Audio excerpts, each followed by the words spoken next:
আসসালামু আলাইকুম ওয়া রাহমাতুল্লাহি ওয়া বারাকাতুহু। এই পৃথিবীতে যদি বিবেক পরিষ্কার করার সাবান থাকতো, তাহলে আমি সেই সাবান দিয়ে কিছু মানুষের বিবেককে পরিষ্কার করে দিতাম। তাদের বিবেকে ময়লা জমে গেছে, যেমন কাপড়ে ময়লা হলে সাবান দিয়ে ধুয়ে পরিষ্কার করা হয়, তেমনি কিছু মানুষের বিবেকেও ময়লা হয়েছে। যদি সাবান থাকতো বিবেক পরিষ্কার করার, তাহলে আমি সেই সাবান দিয়ে মানুষের বিবেককে পরিষ্কার করতাম। কিন্তু বিবেক পরিষ্কার করার সাবান পৃথিবীতে নেই। একমাত্র বিবেক পরিষ্কার করার উপায়, আল্লাহ তাআলা যদি তাকে বিবেক পরিষ্কার করে দেন, তাহলে বিবেক পরিষ্কার হবে, নয়তোবা সেই মানুষগুলোর কখনোই বিবেক পরিষ্কার হবে না।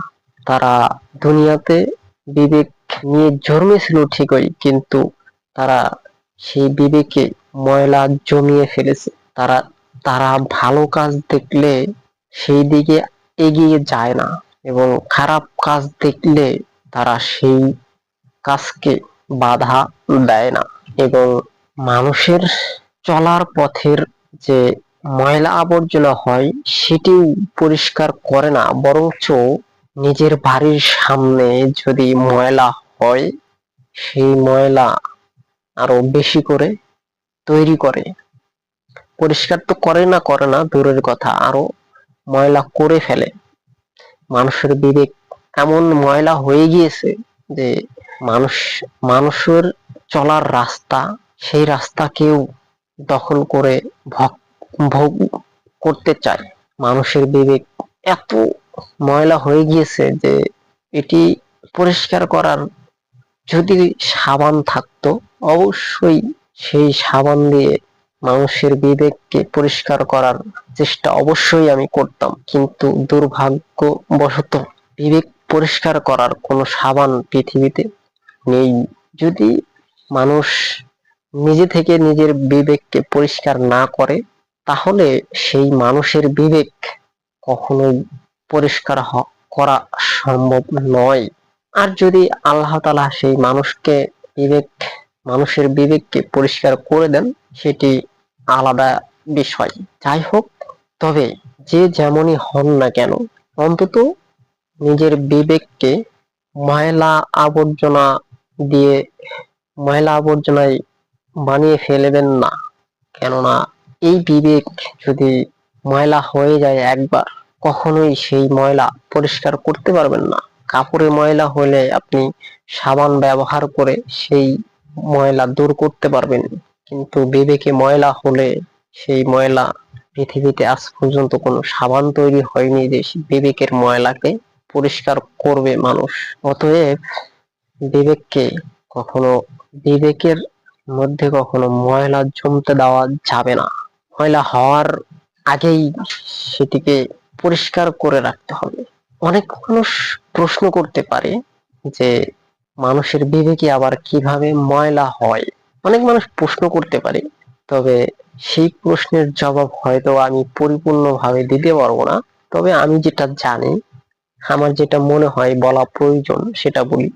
মানুষের বিবেক কিভাবে ময়লা হয়, যেমন একটি রাস্তা, রাস্তাটির সামনে কোনো এক লোকের জায়গা আছে, সেই জায়গায় সে বাড়ি করছে, সে বসবাস করে, সেই লোকের বাড়ির সামনে রাস্তা।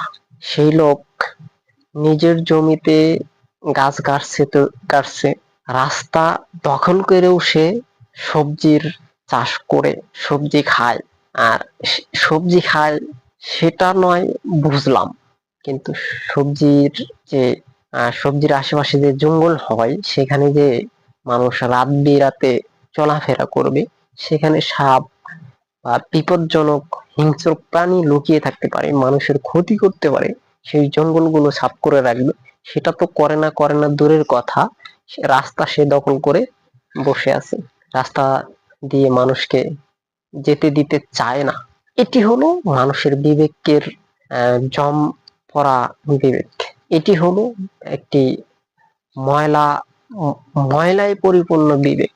যদি বিবেকটি পরিষ্কারই থাকতো, তাহলে রাস্তা থেকে অন্তত নিজের জায়গা থেকে হলেও, বেশি না ছাড়ুক, নিজের জায়গা থেকে হলেও যেতটুকু ছেড়ে দিয়ে সবজি চাষ করা প্রয়োজন ততটুক ছেড়ে দিয়ে হলেও চাষ করে খেত। কিন্তু মানুষের বিবেকে ময়লা জমে গেছে, মানুষের বিবেকে জং পড়ে গিয়েছে। যেমন লোহায় জং পড়লে তাও সেটিকে শিরিষ কাগজ দিয়ে ঘষে জং পরিষ্কার করা যায়, কিন্তু মানুষের বিবেকের যারা কখনোই শিরিষ কাগজ দিয়ে ঘষে পরিষ্কার করা সম্ভব নয়।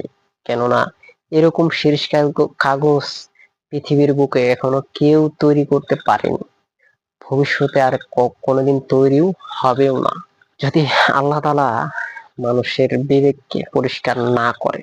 সবাইকে ভিডিওটি শেষ পর্যন্ত দেখার জন্য ইংরেজিতে ধন্যবাদ দিলে আমি এক নেকিও পাবো না, আরবিতে জাযাকাল্লাহ খায়ের।